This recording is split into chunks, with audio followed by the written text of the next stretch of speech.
O great leader of the cult of air, I present to you this giant meeple priest as sacrifice. Yes, halfling, you will... I'm a halfling now because I'm short.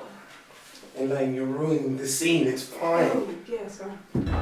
Yes, halfling, I shall take that as sacrifice and bestow upon you the greatest of spells of the cult of air. Do you mean like levitation or a spell for creating tornadoes? Stretch out your hands and concentrate. Like that? What am I supposed to do with this?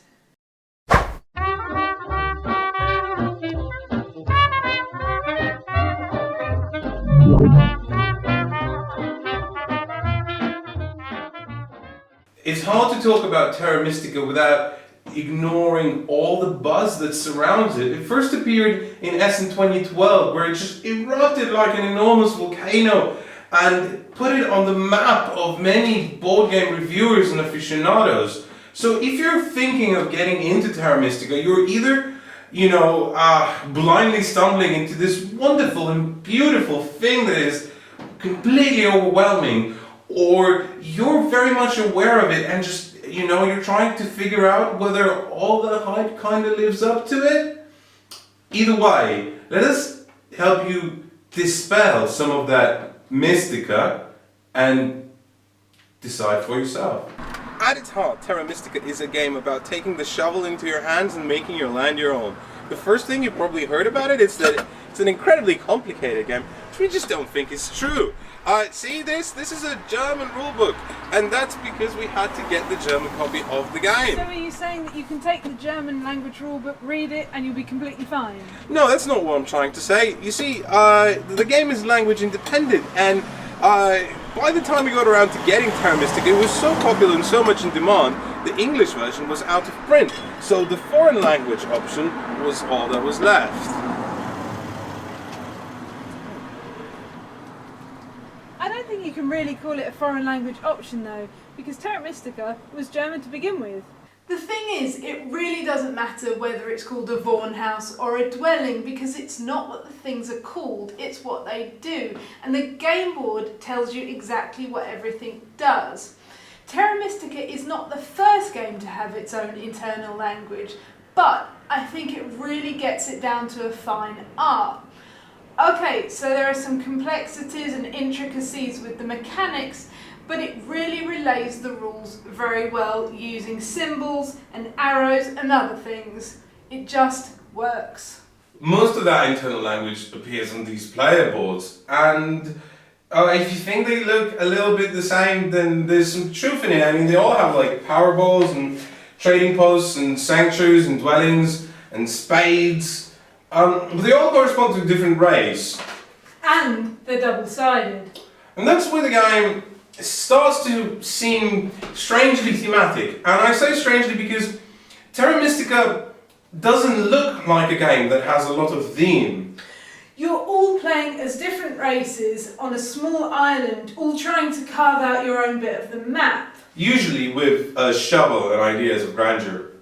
And if you're playing a witch, for example, then you're going to want to live in the forest rather than in the sand. And this is where your spade is going to come in really handy, because you're going to want to plant trees.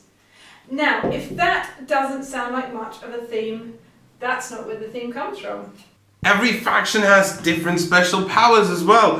For example, these fakirs, they have flying magic carpets that are powered by the power of priests. Anyway, you spend a priest and you can hop over distances of land and build your dwellings there. Or these alchemists, they have the ability to transform victory points into gold coins and vice versa. And giants can only ever spend 2 spades to transform, because that's thematic as well.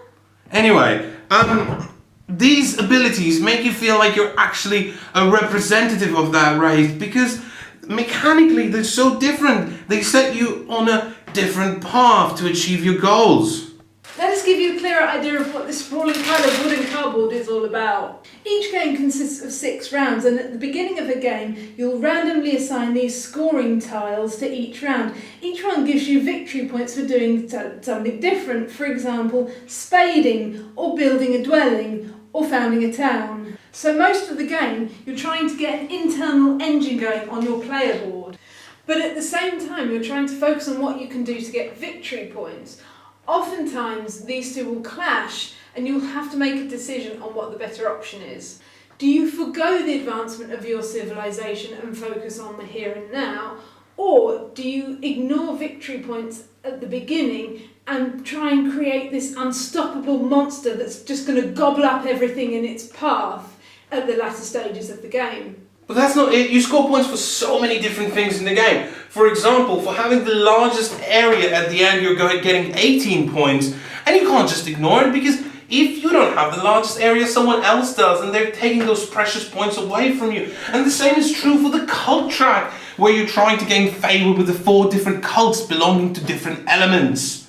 Let's talk about the gameplay. Each player takes actions one at a time, till eventually one player passes. There are a number of things you can do as an action. Often you will be transforming adjacent land into the one that's favoured by a race, so that you can build on it.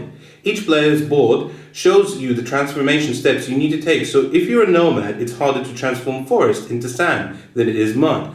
For each step on the circle, you need to pay a spade, which can be acquired in numerous ways, primarily paying workers for spades as indicated here.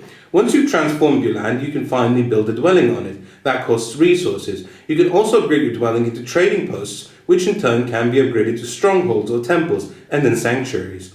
That also costs resources. Each time you take something off of the player board, it reveals some symbols, and these are bonuses you'll get at the start of the next round. So when you build a dwelling, you take it off the player board and place it on the map. The same is true for upgrading, but when you upgrade, you have to put the old building back, covering up the bonus. Dwellings are relatively cheap, but add in the cost of transforming and it's using a chunk of your resources. Upgrading is often prohibitively expensive, and even though you're gaining an extra bonus, you are also losing one. Sometimes you will be thinking to yourself, how on earth do I get that extra worker or that gold coin that I so desperately need this turn? That is where power bowls come in. Yes, power balls. But let's talk about bonus actions first. Now, they let you get a number of things like 7 extra coins with 2 workers, which is a lot and really good. But you have to spend power to acquire them, and you gain power from these power balls. So, when you have power, in bowl number 3, you can see the number right here, you can spend it by moving 4 power into bowl number 1. Now you can't spend any more power, and each time you gain power, you move power tokens from bowl number 1 into bowl number 2, and once you've moved all of them, you can then, by gaining power, move them again into bowl number 3, which is a long and tedious and arduous process, but you have to do it because power is really important in the game. And there's bonus tiles as well. Now these tiles, you choose one for the round, and they let you do a number of different things. For example, some just give you a priest, or some give you a new action, and some of them will let you score bonus victory points whenever you pass. If you're already confused and losing us, don't worry, that's completely normal. The thing that overwhelms people about this game is all the intricate interactions, but this game strives to achieve them in the most efficient way possible. You could almost say this is a gateway game, not like Settlers of Catan though, more like a gateway into the heavier Euros. It still has all the mind-boggling interactions and possibilities and nuances, but it's the polish that really makes it accessible to all. As much as we love it, it's not going to get away without some minor criticism. Some of the races are clearly more powerful than others. For example, if you get the yellow player board, you get to choose between the fakirs or the nomads. And sadly, the choice is very clear. It has to be the nomads because the fakirs are not very good. But it's okay, you see, because the rulebook not only suggests some starting layouts, but some starting factions and scoring and bonus tiles. The more you play the game, the more you understand what's good and what's not. Like the fact that favorite tiles that give you victory points for building trading posts and dwellings are good when acquired early on. And unfortunately, that gives you a very significant advantage when you're facing beginner players. This is when you choose fakirs. Not only does it counterbalance your strategic knowledge, but it creates a level playing field that will be a great way to introduce those beginner players into the game. Because of its cult status and very competitive nature, Terra Mystica brought out the crazies in some people. There's spreadsheets online telling you what starting location you should pick based on what faction you're playing, or guides that tell you which faction you should choose based on what others have decided to play. The wealth of user-created content is staggering and slightly absurd, but if that's how you want to approach this, if that's how you want to play this game, employing all the analytical data created by others, that's totally cool. Terra Mystica is definitely the game for you. However, if you want to, figure things out by yourself together with your friends at a table, do that. That's totally fine as well. You just need to, talk to your friends and agree on how you're going to be approaching this. It's like the creators have anticipated this cult following. They even included a rule that says, if you're the person who planted something last, then you get to go first. Counterbalancing all these piles of cardboard and wood that are included in the game. And if you're looking for a bit more, Good news, everyone! there's an expansion coming. It's called Terra Mystica Fire and Ice, and it's going to have 6 new factions, including ice people and yetis and something that looks a bit like it had its face stretched over a stone slab. Anyway, I had to stop playing Terra Mystica for a while because it all just got a little bit too much. But now that we had to play it for this review, I've got that fire burning inside of me again. I can't wait till the new expansion is out. And on our buy, play or stay away scale, we give it a definite buy. We absolutely love this game.